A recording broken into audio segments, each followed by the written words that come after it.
Well,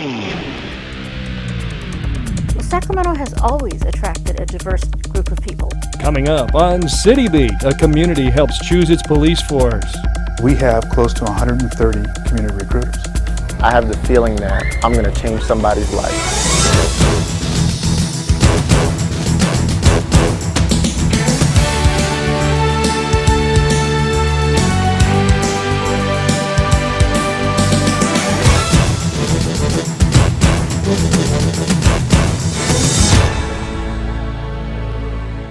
Hello and welcome to City Beat, brought to you by the Sacramento Police Department. I'm Kristen Samos. California is known as a great melting pot state, and Sacramento especially is a leader when it comes to diversity. We're lucky to have practically the whole world represented on our streets. But when it comes to the police force, departments across the country have typically had a difficult time mirroring the communities they serve. Now, the Sacramento Police Department is pioneering a new program aimed at recruiting a more diverse police force. The way they're doing it? By asking the community for help.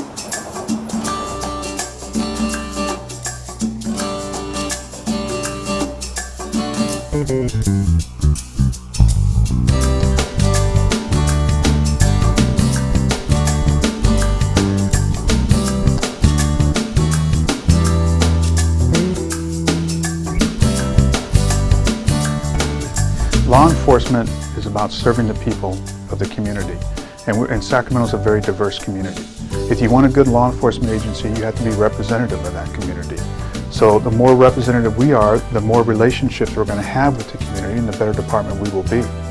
When it comes to diversity within the police rank and file, practically every department in the country struggles to reflect the community they serve. Sacramento is no different. What does set the capital city apart is the fact that this police department is doing something about it, something no other has ever tried. And basically what we decided to do was to go out to the community, to its leaders, neighborhood groups, business associations, and train them to be police recruiters, just like the recruiters I have on my staff. There is no other law enforcement in the nation that is doing this, partnering up with the community to recruit for the future of the police department. The Community Recruiter Program was created by Captain Kevin Johnson, who responded to his chief's request to bring more diversity to the Sacramento Police Department. His plan? Train community members who represent our many different cultural groups to help find potential police officers within their ethnic circles. It's an idea that, if successful, could change the face of police departments across the country. I think it is very forward-thinking, very innovative, and really set the bar as a national model. As it stands now, the Sacramento Police Department is made up of 700 sworn staff. Just over 500 of them are Caucasian, 74 are Hispanic, 65 Asian, 36 African American, 11 Filipino, 7 officers are Native American. For the most part, the lack of diversity within the Sacramento Police Department has nothing to do with a lack of trying, and more to do with the fact that within many cultural circles, police work just isn't considered. Well, when you're dealing with certain cultures, from the countries they come from, the police aren't held in high regard. And they're not trusted, they're corrupt, and so there's a lot of fear about the police. Well, I can stand in a booth all day long and try to tell people what law enforcement's about, but if I have leaders from within those communities standing next to me, trained as community recruiters, that's a powerful statement. And you're going to be much more successful at recruiting than I could ever be. Aside from having multicultural partners in police recruiting, there are obvious benefits to growing a more diverse police force. When you are talking to victims of a crime, they will feel more comfortable at times when they're speaking to an officer that is familiar with them. When you're trying to solve problems, that's one of the key problems with law enforcement is they don't have the access into certain communities, especially certain Asian Pacific Islander communities, more of the immigrant community, because of their inherent and cultural distrust of law enforcement.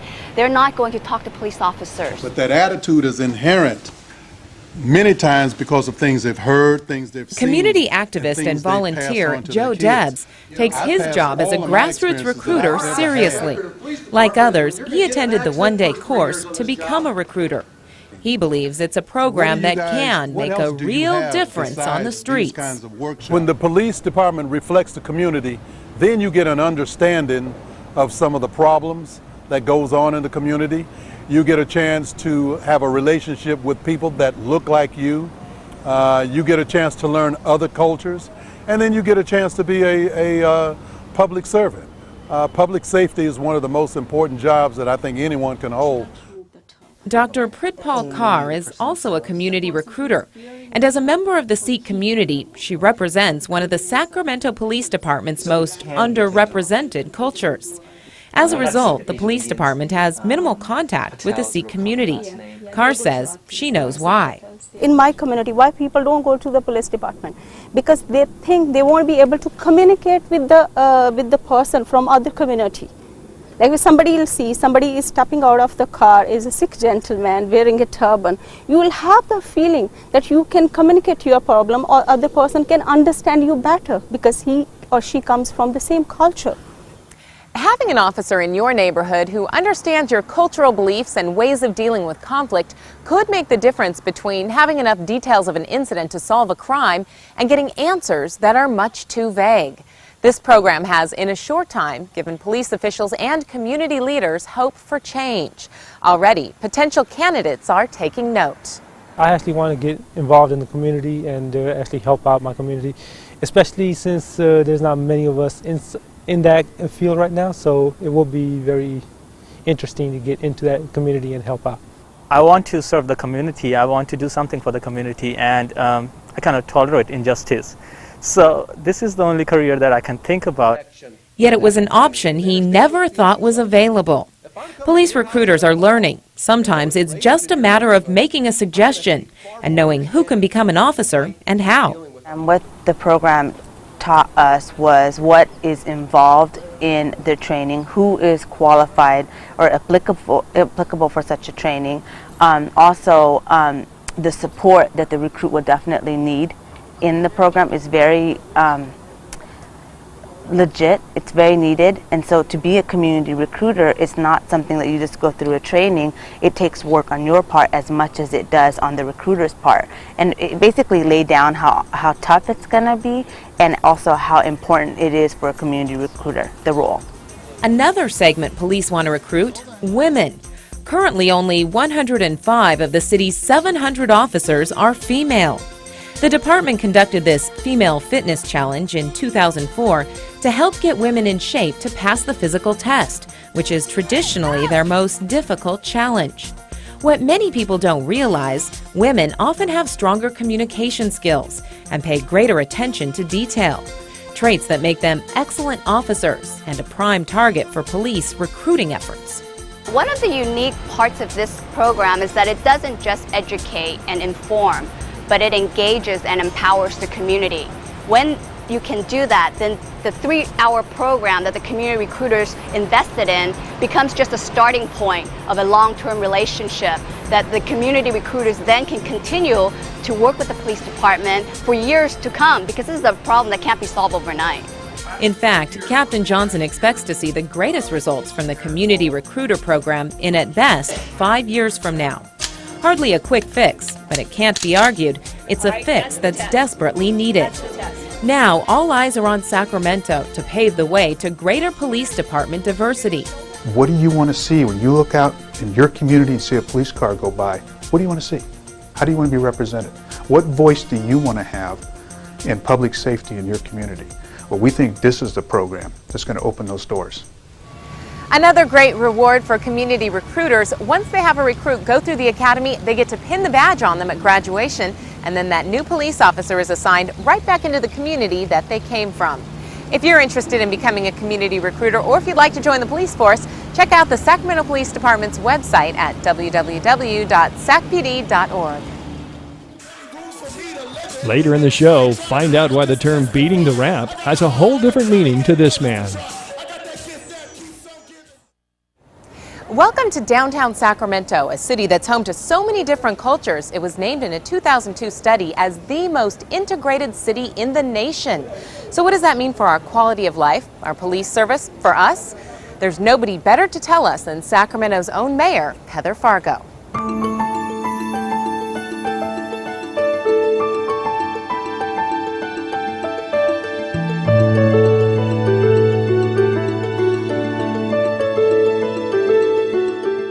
Sacramento has always attracted a diverse group of people, which I think people forget. We were diverse during the gold rush.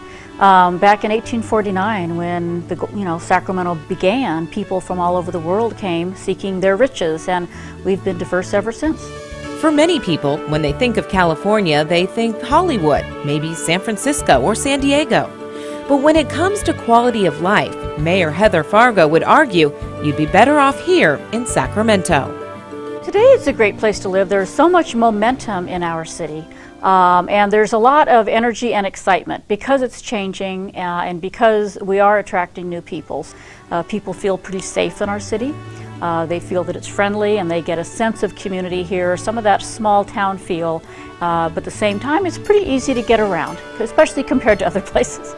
Today, 450,000 people call the capital city home, a number that's growing quickly as people discover the charm and affordability Sacramento offers. But the city also holds a lot of history when it comes to racial harmony and cultural understanding. We have the first African-American Methodist church west of the Mississippi. The first Jewish synagogue was here west of the Mississippi, both founded in 1849, 1850. A Harvard University study in 2002, later printed in Time magazine, identified Sacramento as one of the most diverse cities in the nation and the most integrated city. Here's why. According to a 2000 census, there is no majority population in Sacramento. Instead, the city is made up of about 40% Caucasians, 22% Hispanics, 17% Asians, and 15% African Americans. Numbers that motivate city officials, including law enforcement, to better reflect those they serve. This is a very diverse community. You look at other police departments in other cities, and some of them have not come from an internal locus. They're externally motivated. They're required by law to meet certain quotas. They have no control over who comes in. And this police department is interested in diversity, is interested in a better mesh between the department and the community. Jonathan Porteus is a psychologist and professor at California State University, Sacramento. He says cultural harmony, or lack of, is oftentimes a result of how law enforcement officers work within their communities to make everyone feel accepted and safe. As a therapist, when I run a group, I create a safe place where my clients or patients can express themselves as fully as possible. If they don't feel safe, they don't. If the police department facilitates safe community, the community can express itself to its fullest. So law enforcement brings community together by making it a place where community can express itself. And bringing this community together, one of many different cultures, isn't always an easy job. We have the Slavic community that just recently immigrated here to the United States within the last 20 years because of Russia falling apart. We have Asian immigrants who have come here as a result of the Vietnam War. Criminal defense attorney Jerry Chong also represents more than 95 organizations that serve the Asian Pacific Islander community in Sacramento. He says a big part of bringing people together and making them feel safe is understanding their cultural habits and beliefs. The common thing in American society is that when we speak, we look at each other right in the eye. It's an indicia of telling the truth in regards to that. So when you don't look me in the eye, the belief is you're trying to be evasive and you're lying to me. In the Asian culture, staring a person in the eye who is of higher authority or older than you is construed to be a total sign of disrespect to that person. And the best way to understand the ethnic mannerisms is to have officers who come from those very cultures. According to Betty Williams, president of the Sacramento branch of the NAACP, the African American population in Sacramento is about 150,000 strong. That's about the size of Citrus Heights and Rancho Cordova combined. Yet African Americans only make up about 5% of the police department. Our community is more close-knit around family, around church, and if we get police officers that look like us and can identify in that way, I think it will help the community all the way around.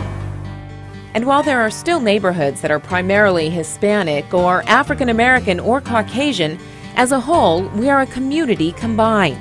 It's that very fact, along with a police force that aims to bring us all together, that has given Sacramento a growing reputation of a community in harmony. Within our city, our children go to school together, we work side by side, we're in the same organizations, the same health clubs, we see each other in the grocery store. And so the comfort level amongst the different cultures in Sacramento is, I think, part of what is unique about our city. Mayor Fargo says the city also works hard to encourage that ethnic cooperation by promoting community events that teach us about our neighbors, things like the Greek Food Festival and the Gospel Festival.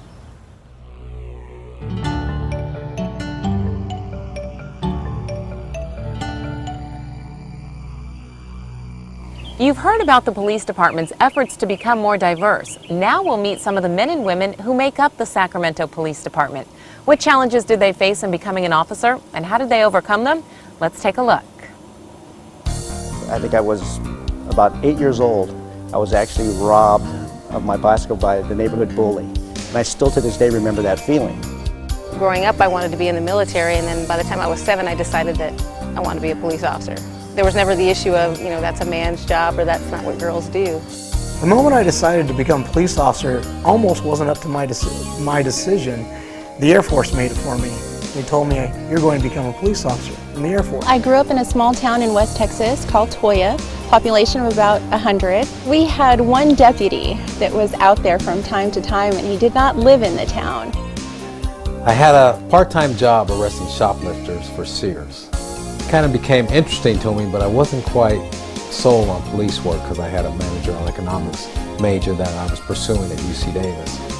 Each of these officers with the Sacramento Police Department began their career with a vision and a dream. For some, it was a lifelong goal. For others, an interest they stumbled upon that just seemed to fit.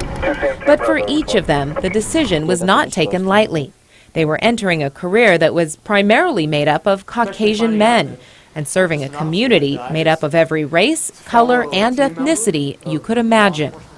Some face stereotypes, some face prejudice, but all have played an active part in changing the face of the police department. When I first started in law enforcement, there were a few Asian males that worked for the Sacramento Police Department. One was a very good family friend of mine that actually encouraged me to come to the Sacramento Police Department. Captain Louie was fortunate. When he joined the Sacramento Police Department, he had the support of friends and family. Still, he admits it wasn't their first choice for a career. No, my parents were pretty much anything you want to do, but could it be something other than law enforcement? But their concerns, mostly about safety, soon melted away as Captain Louie joined the ranks and worked the streets. That's where he began to see and shatter some of the common stereotypes people have of his ethnicity, as well as his choice in careers. There are some perceptions that as Asians that we tend to be a little bit more quiet, a little shy, reserved, not as outspoken. But once they get to know, we get to know the person, like in my case, they realize that's not necessarily the case. Has anyone here had negative feedback from their family, friends, loved ones because they wanted to become a police officer? Recruit training officer Pete Diaz is used to hearing about the concerns and the negative comments that people entering law enforcement receive. He trains the men and women who will soon be entering the front lines with him. We've had experiences with people who said that their family was really, I wouldn't say unhappy, but very reluctant for them to enter into that career field. They had aspirations for them to do something else with their careers, or just because of the community perception of law enforcement being negative, they didn't want their son or their daughter to be a part of that establishment. At first, my mother was pretty skeptical. She was scared because, career in law enforcement is dangerous. She got over it. She's been very supportive. And let's face it, a lot of people perceive law enforcement as some working class, blue collar job. And when it comes to career and cultural bias, Diaz says some officers deal with the flip side of stereotyping, when a suspect uses his or her ethnicity to get an in with the officer. It's interesting watching the dynamics between same-race suspects and same-race officers. I hear a lot of the suspect will try to play their own little race card, kind of like, hey, cut me some slack, I'm just like you. And that's probably the worst thing you can say to a police officer of the same cultural background, because they're the first to say, no, I'm not like you because I don't break the law. I don't utilize narcotics. I listen to my parents. I follow the rules. Detective C.D. Peletta and Officer Misty Begay have faced a slightly different kind of bias. They are among a growing number of women in law enforcement. And while stereotypes against women cops are fading fast, they recognize there are still the negatives as well as the positives to being among this minority. The whole female issue is always there, being smaller in stature and, having to come up against people that are larger than you. But as my trainer, Dan De Leon, told me in the academy, as long as you work hard, you train hard, you'll get the job done. And if not by yourself, then there's 650 other people that'll come help you if you need it. In fact, according to law enforcement officials, women have proven to sometimes be better when it comes to doing the tedious, detailed work of a detective, like C.D. Peletta. Another skill women tend to dominate in the field, communication and conflict resolution. Officer Begay understands why. Females that are assaulted in any way, whether it be sexually or physically in any way, tend to have maybe a little bit easier time opening up to a fellow female, whereas they'd be more hesitant to open up to a male. Nonetheless, women entering law enforcement often feel something no other potential officer would feel. I think most women, in fact, I know most women come into this job thinking that they have to prove themselves to men. And it's not about that. I never had that. I never had that experience, but I know that it's real and it's there. And I've tried to mentor some females through that, in that it's not about coming in here and proving anything to them. It's about coming in here and proving something to yourself. But for some, there may be a little bit of proving when it comes to their family. Sergeant Sean Rogers had a football career and a university education when he decided to get into law enforcement. I mean, my parents were kind of like, hey, we didn't send you to school to become a police officer, but it was just my calling. 18 years later, Sergeant Rogers is focused on the job that makes him truly happy and on convincing other kids who might not have the right encouragement to give it a try. I feel like I'm here representing the African community as well as my family, and I hold that to the highest esteem. I believe that, with positive role models, stuff like that, maybe I can help some other African American children. And when it comes to career and cultural stereotypes, whether from the community or from their own families, each of these officers takes pride in knowing they're helping to break the bias and create a new face for the Sacramento Police Department. This next segment features an employee of the Sacramento Police Department who goes above and beyond the call of duty, who does something off the job that truly affects lives. We're talking about Officer Filmore Graham, who's dedicated to keeping kids on the right track. So what makes Graham so unique? You could say he does it in a way they can relate to.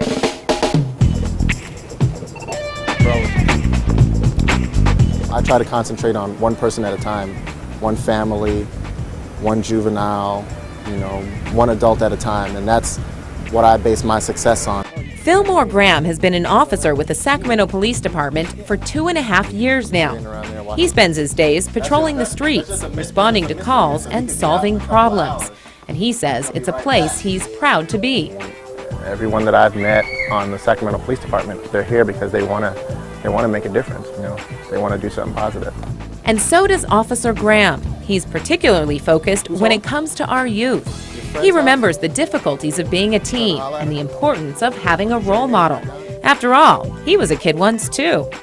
Back in the day, all I used to talk about was partying and girls. That was it. Now it's about making positive changes, making good decisions. You know what I mean? I'll talk about the things that go on in the street, but then I'll talk about the fact that you have the power to overcome anything. And Graham finds that message is best received when kids realize how he is just like them. In fact, his message, powered by his faith in God, has gained quite a following, particularly in the world of hip-hop. So at the end of his shift, the uniform comes off, the bandana and baggy shorts come out, and Officer Graham hits the streets to send a clear message to kids. Ladies and gentlemen, give it up, get on your feet for Israel. Come on! I got bottles of liquid water for who want to get wet. Don't Meet the other Filmore Graham, street name Israel. By day, a Sacramento police officer. By night, a Grammy-nominated Christian rap artist.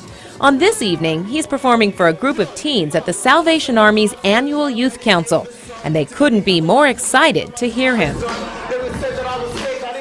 When I walk on stage, I have the feeling that I'm going to change somebody's life when I'm done, before I'm done. That's my feeling when I get on stage. I'm not getting up there to make you, dance and prance. You're going to do that, but at the end of the night, you're going to think about something I said, and you're not going to be able to go to bed that night without thinking about it. So that's what I think every time I get up there. That's my goal. And according to the music charts, this artist/rapper/police officer is definitely making people think. The title track of his first CD, The Focus, was chosen for a compilation called Holy Hip Hop, which was distributed worldwide and hopped the gospel Billboard charts right up to number 12. Then it was nominated for a Grammy.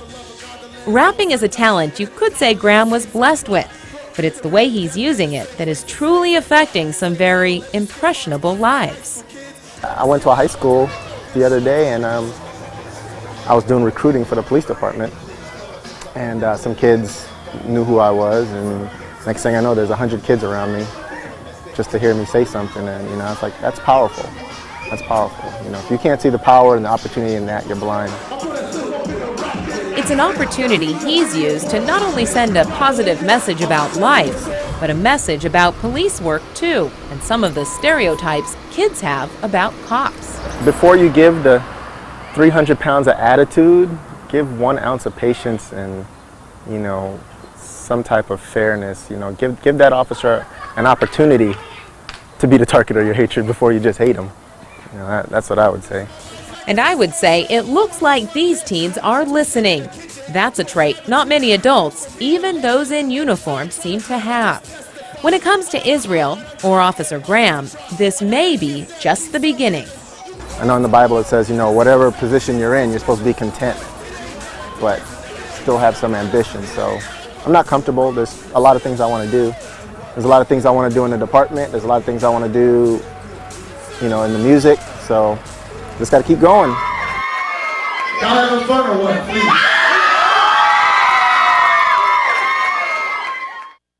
Officer Graham says the message he wants to send to kids today: be an individual, find your own personal power and faith, kind of like he did. That's all for this edition of City Beat. On behalf of the Sacramento Police Department, thanks for watching. I'm Kristen Samos. We'll see you next time.